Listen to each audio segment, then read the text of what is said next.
At Grove Kids, we very highly value pursuing our policies and procedures with excellence. And so in this video, you will find a breakdown of some of the most important policies and procedures to be aware of that are in place in Grove Kids at this time. If you'd like more information, you can read through the attached 2020 safety guide. Each classroom has a very nifty binder that looks like this. And this binder has everything that any owner would ever need to know. And so if you are at a loss for what to do in a situation, if you're not sure where to find something, it's probably in the binder. Examples of what will be in the binder are things like checklists for setup and tear down, lesson plans, schedules for classrooms, templates for parent communication when texting parents, copies of our safety guide, notes on children with special needs. Anything that you could possibly need is likely located in this classroom binder. If you aren't sure where to find the binder, just ask the core leader in your room and they can point you to it. We take ratios very seriously at Grove Kids. There are legal adult to children ratios that the state has mandated for children's programs. And we actually believe that our children are so valuable that we want to go above and beyond those ratios so that there are a high number of healthy adults that can actually lock eyes with the children in their rooms. And so each room actually has a set ratio or a standard that we need to meet each night. That ratio should be located in your Grove Kids binder if you aren't sure if you're out of ratio, but core leaders in your room should be aware of the ratio that needs to be maintained. The most important thing to note with ratios is that there should never be a scenario where a child is alone with an adult where there is no visibility. If that is the case, if you as an adult are alone with a child, we encourage you to move with that child to another room or space where you are either visible by other adults or you can merge with other owners in another classroom. When parents check in for the night, they receive a printed name tag like this one.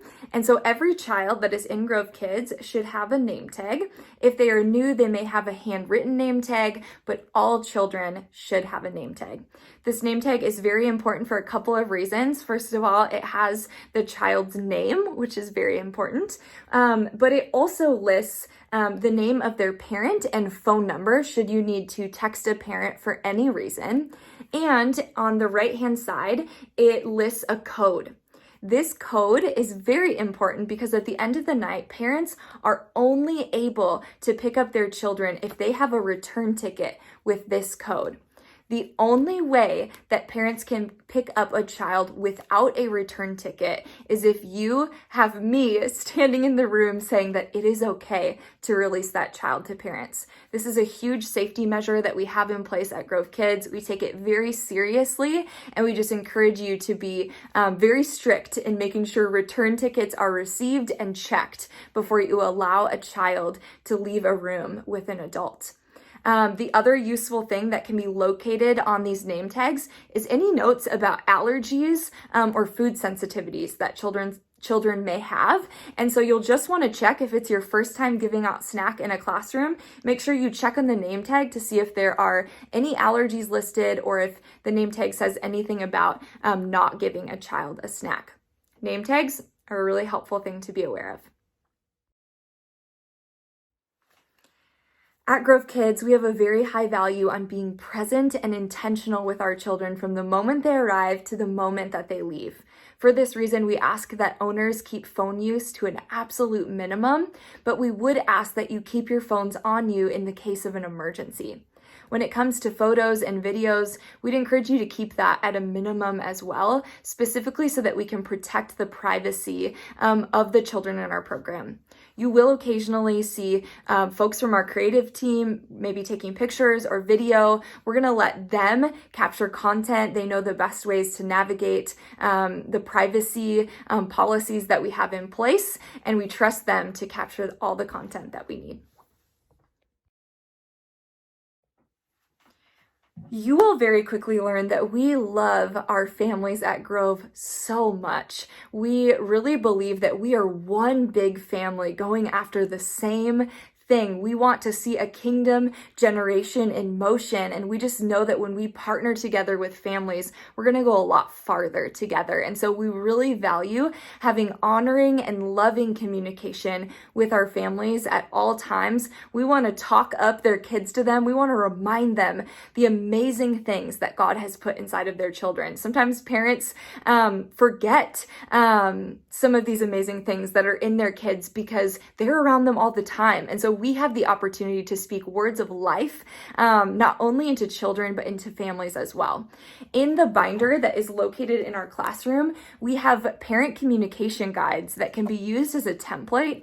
Anytime that you're needing to call or text a parent, maybe a child has gotten sick, maybe a child is having a really hard time, or behaviors are out of whack for the night, even in text communication, we want to be honoring and loving, and we want all of our communication to speak of how we feel about our families. And so you can use these parent templates as a guide for you if you are needing to reach out to parents. All right, let's talk about the bathroom. There are a couple of things that you should know as an owner about bathroom rules with kids.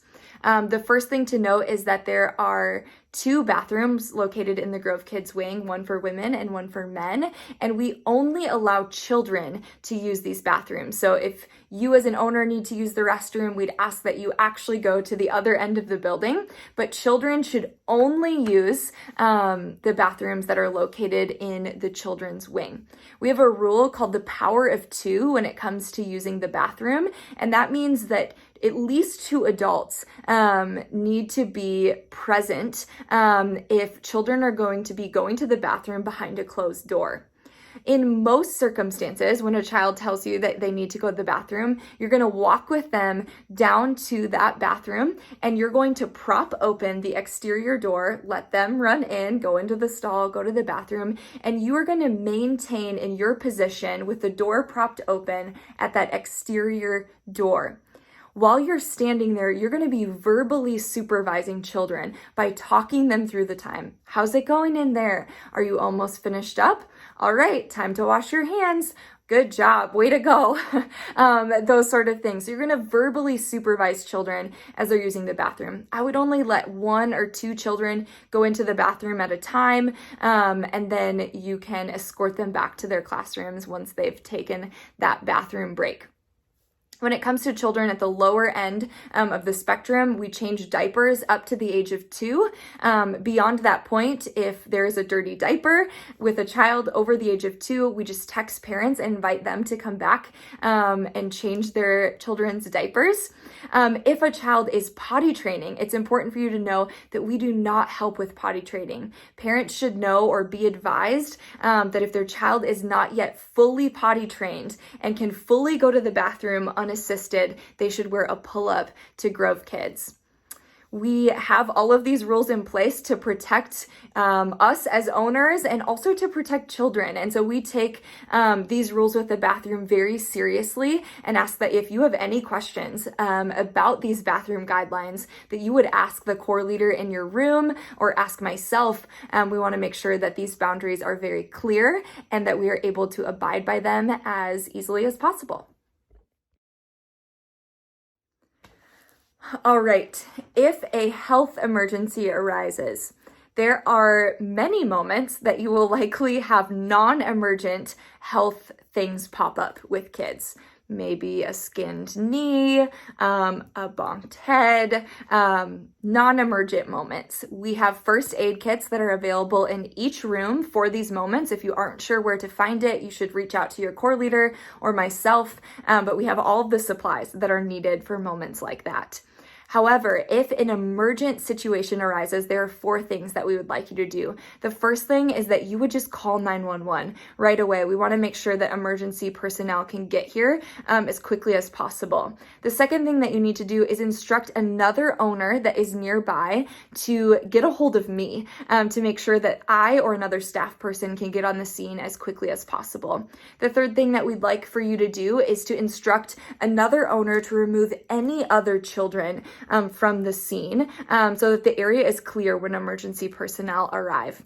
And the final thing is to just stay with the child, stay with me until emergency personnel arrive and they can take over from there. Those are the 4 things that we need you to do. When in a pinch, just always call for a core leader, call for me, and we will help you with any situation that is arising.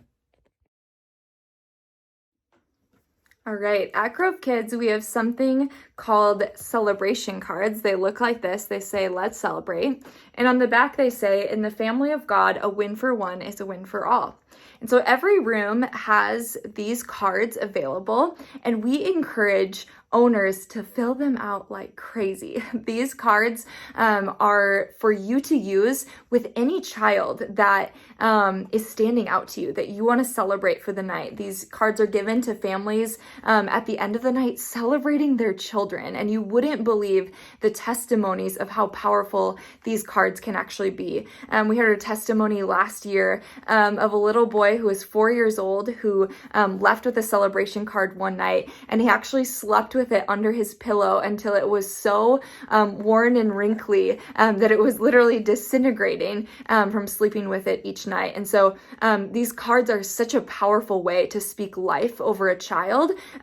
You can write just something that you noticed in the child that stuck out to you that night. Maybe they're radically serving that night. Maybe they had a really special moment or something that they shared with the class. Maybe they were standing out to you as a leader. You could be just celebrating something about the child that you noticed that night. Or particularly with younger ages, maybe you feel like Holy Spirit is actually speaking to you about this child and is sharing good things about who they are and what he's put inside of them. You can also use a card for that. And so write the words of life on this card. We'd encourage you when a parent comes to pick up that before they leave with their child, that you would actually bring the card over and say, hey, I actually have something for you tonight. And in front of the child, read the card to the parent. Seems simple, but it's such a powerful moment for that child to actually see that recognition of the life that God's put inside of them being named in front of their parent. It's powerful for you, it's powerful for the parent, and it's powerful for the child. So use celebration cards. Don't be shy. They're such a great way to bless families and to bridge the gap between what is happening when parents are away to when we see them again at the end of the night.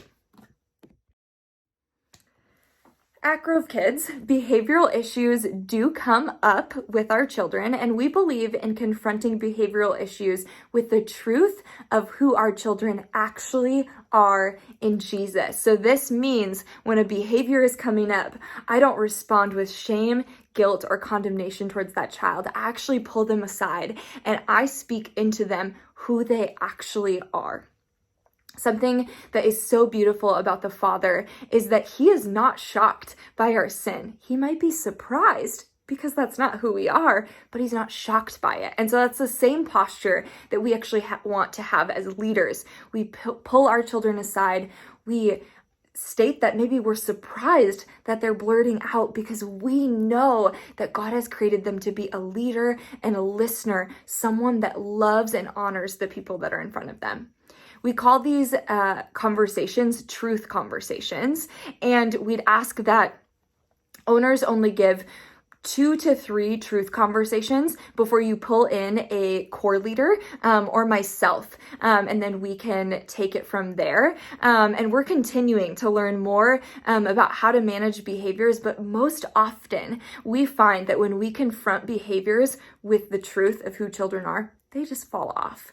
And we believe that it's so important that we respond to these moments with truth, because you better believe that if we are not speaking truth into these areas, the enemy is going to be speaking lies. And so we have an opportunity, might not always feel glamorous in the moment, but we have an opportunity to arm up with the fruit of the Spirit and actually speak life into our children and call out who they are, believing that that actually shapes their destiny going forward. These are powerful moments. We see them as opportunities, not something to approach begrudgingly, but something to be expectant about, knowing that it's an opportunity for growth and change.